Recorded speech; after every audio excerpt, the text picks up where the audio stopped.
Students, आज हम लोग मैट्रिक्स के एप्लीकेशन के द्वारा linear equation in two variables के सॉल्यूशंस को फाइंड करेंगे। और कहीं ना कहीं मैट्रिक्स का जो इन्वेंशन हुआ है मैथ्स के क्षेत्र में, मैट्रिक्स और डिटरमिनेंट्स का, मोस्टली लीनियर इक्वेशंस को सॉल्व करने के लिए ही हुआ है। तो आज उसी का एप्लीकेशन हम करते हैं, एक क्वेश्चन के द्वारा इसको अच्छे से हम समझते हैं। तो हम मानते हैं हमारा एक क्वेश्चन है जिसमें थ्री वेरिएबल्स हैं x, y, z, जिनके इंटर रिलेशंस आपस में दिए गए हैं। ये हमारा फर्स्ट इक्वेशन हुआ, ये सेकंड इक्वेशन हुआ और ये हमारा थर्ड इक्वेशन हुआ। तो बच्चों, सबसे पहले इनको हम मैट्रिक्स फॉर्म में कन्वर्ट करते हैं। हमारा मैट्रिक्स फॉर्म क्या होता है? ax बराबर b, जहां ये क्या है, एक मैट्रिक्स है जो कि वेरिएबल्स के कोफिशिएंट से बनती है। x हमारे वेरिएबल मैट्रिक्स है और b ये जो कांस्टेंट्स हैं इस लीनियर इक्वेशन के राइट साइड में जो वैल्यूज हैं उनका कलेक्शन है, उनके कलेक्शन द्वारा बनी मैट्रिक्स है। और अल्टीमेट फिर फाइनली क्या करते हैं, इसमें हम x की वैल्यू यानी वेरिएबल्स की वैल्यू निकालना हमारा लक्ष्य है। तो हम क्या करते हैं, x इक्वल टू क्या हो जाएगा, a इनवर्स b। यानी अल्टीमेट हम करेंगे क्या, हम ये करेंगे कि सबसे पहले गिवन लीनियर फॉर्मेट को मैट्रिक्स फॉर्म में कन्वर्ट करेंगे और फिर हम जो वेरिएबल्स के कोफिशिएंट की मैट्रिक्स है उसका इनवर्स मैट्रिक्स फॉर्म करेंगे और उसका प्रोडक्ट कांस्टेंट मैट्रिक्स से करेंगे और फिर हमको हमारा रिजल्ट आ जाएगा। तो सबसे पहले हम करते हैं, तो हमारा अगर मैट्रिक्स फॉर्म करें तो देखो x, y और z इनके कोफिशिएंट कुछ नहीं लिखे हैं, तो मान लीजिए 1 है इनके कोफिशिएंट, क्योंकि 1 का मल्टीपल करने पर वही वैल्यू दोबारा आ जाती है। तो हमारा ये हो जाएगा 1 1 1 और सेकंड रो के एलिमेंट्स क्या बनेंगे, 1 -1, क्योंकि y का कोफिशिएंट माइनस है इसलिए -1 लिया जाएगा और यहाँ z का कोफिशिएंट कुछ नहीं 1 है।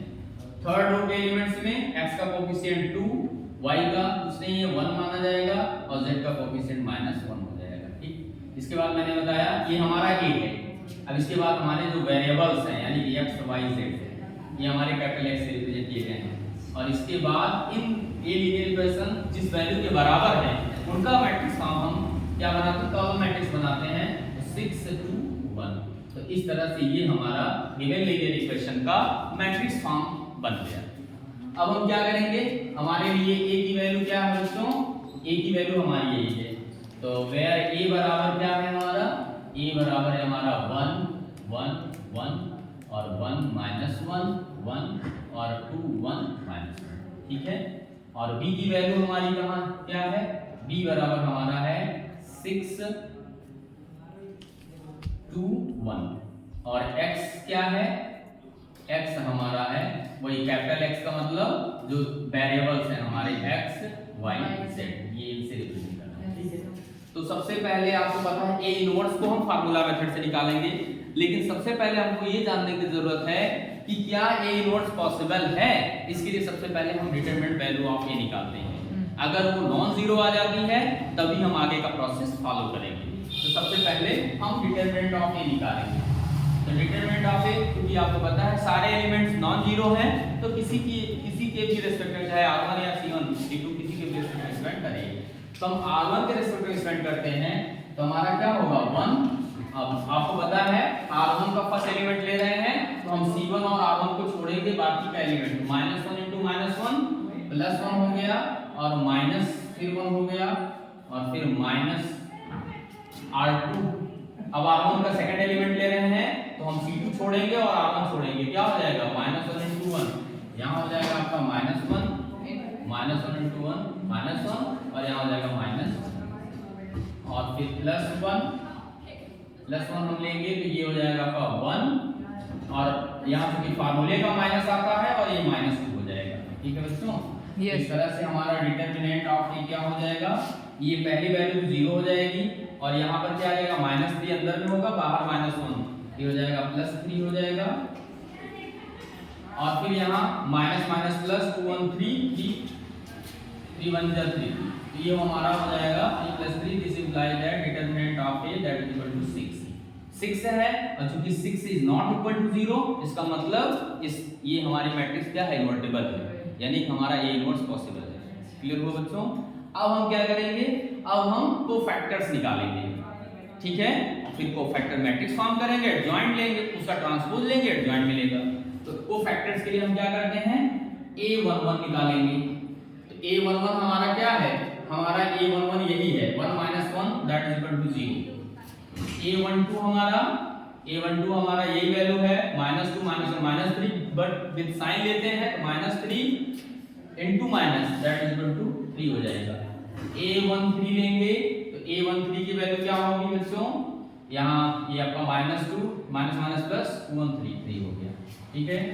अब A21 लेंगे तो क्या होगा, ये हमारा R2 के रिस्पेक्ट में हम ले रहे हैं, तो A21 लेंगे तो हम क्या करेंगे, R2 को डिलीट करेंगे और C1 को डिलीट करेंगे, तो हमारा क्या हो जाएगा -1 × 1 ये हमारा, लेकिन ध्यान दीजिएगा A21 के पहले साइन नेगेटिव लिया जाएगा, तो ये हमारा हो जाएगा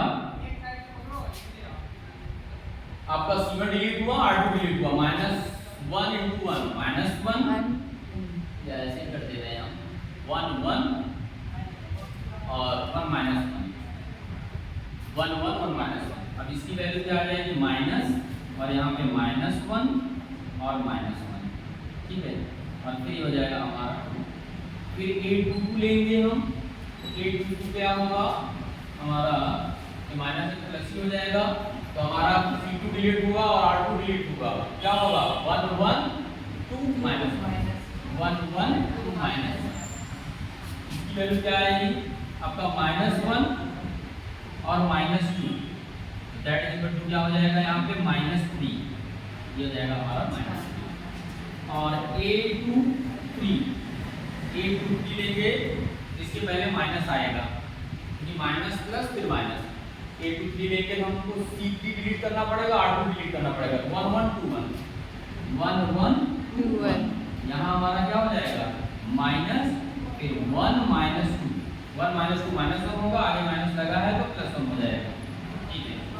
और इसी तरह से बच्चों A31 लेंगे हम, A31 लेंगे तो हमारा क्या आएगा, हम C1 डिलीट करेंगे और R3 डिलीट करेंगे, तो 1 1 -1 1 1 -1 1,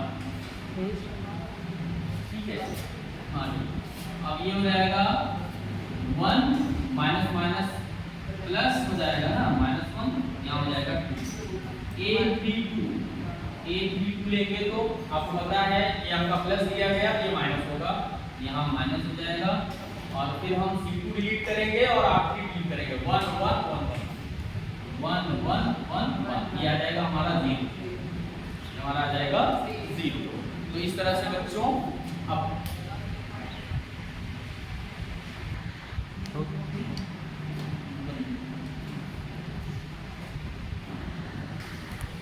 स्टूडेंट लास्ट टर्म हमारा A33 है।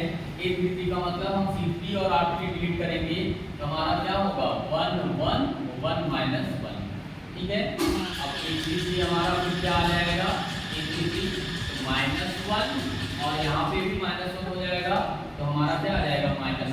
तो इस तरह से बच्चों हमको सारे कोफैक्टर्स मिल गए।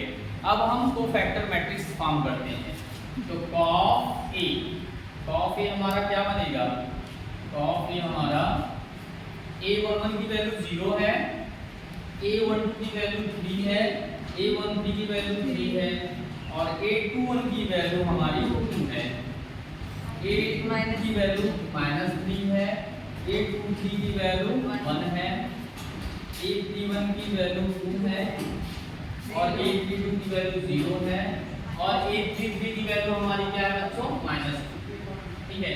इस तरह से हमारी कोफैक्टर ऑफ ए फॉर्म हो गया। अब हम क्या करते हैं, एडजॉइंट लेते हैं। एडजॉइंट कैसे आएगा, कोफैक्टर का ट्रांसपोज करने का। This implies that adjoint A that is equal to cof A का ट्रांसपोज, और ये हो जाएगा हमारा ट्रांसपोज में आप जानते ही हो कि रो को कॉलम या कॉलम को रो से मत कर देते, 0 2 0 2 2, और यहाँ पे 3 -3 0, और यहाँ पे 3 1 माइनस। तो इस तरह से बच्चों हमारा एडजॉइंट ऑफ ए फॉर्म हो गया। अब हम सीधा ए इनवर्स का फार्मूला यूज करेंगे, तो हमारा ए इनवर्स का फार्मूला होता है बच्चों A inverse that is equal to adjoint A upon determinant of A। Determinant of A क्या है? 6 के बराबर है, तो 1/6 ले लेंगे और एडजॉइंट A की वैल्यू हमने यहाँ निकाला है, तो 0 2 2 3 माइनस 3 0 3 1 माइनस 2। ठीक है बच्चों, इस तरह से हमको A इनवर्स की वैल्यू मिल गई। अब हम लोग सीधा जो हमने स्ट्रक्चर बनाया था इनिशियल स्ट्रक्चर उसमें रखेंगे। तो x बराबर हमने बताया था कि A इनवर्स इनटू B करते हैं, A इनवर्स इनटू B करते हैं। तो हमारा x का मतलब क्या है? x का मतलब x y z से है, और A इनवर्स में हमारा क्या आया? 1/6 और यहाँ पे 0 2 2 और फिर यहाँ पे आपका 3 माइनस 3 0 3 1 माइनस 2। और b की वैल्यू बच्चों, b की वैल्यू क्या है? 6 2 1 6 2 1। अब इन दोनों का हम प्रोडक्ट फॉर्म करेंगे मैट्रिक्स मेथड से। तो ये हमारा क्या हो जाएगा? ये हमारा हो जाएगा 1/6 0 into 6 0 हो गया, प्लस 2 2 जा 4 और 2 1 जा, और इसी तरह से सेकंड 6 3 जा 18 6 3 जा 18 3 2 जा 6 माइनस 6 और 0 1 जा 0, फिर 6 3 जा 18 और 2 1 जा 2 और माइनस, और फिर ये दैट इज इक्वल टू क्या होगा? 1/6 और यहाँ पे 4 और 6 हो गया, और यहाँ पे 18 माइनस 6 12 हो गया, और यहाँ हमारा क्या हो गया? 2 से 2 कैंसिल हो गया, 18 आ गया। अब जब हम इसको 6 से डिवाइड करेंगे तो क्या होगा? ये हमारा 6 कट जाएगा, यहाँ आ जाएगा 1 6 2 जा 12 6 3 जा 18। तो इस तरह से स्टूडेंट्स कहीं ना कहीं हमारा x y z का मतलब x y z इसकी वैल्यू क्या आ गई? इसकी वैल्यू आ गई 1 2 3। ये इम्प्लाइज करता है कि x बराबर 1 y equal to 2 and z equal to 3। यही हमारा फाइनल आंसर है। तो इस तरह से बच्चों हम लोग जो है मैट्रिक्स का यूज कैसे लीनियर इक्वेशंस को सॉल्व करने में करते हैं, और उसके द्वारा लीनियर इक्वेशंस को इजीली सॉल्व कर पाते हैं, इसको इस क्वेश्चन से आसानी से समझे होंगे। और इन्हीं कॉन्सेप्ट का यूज करके फर्दर क्वेश्चंस भी आप लोग बहुत इजीली कर सकते हैं।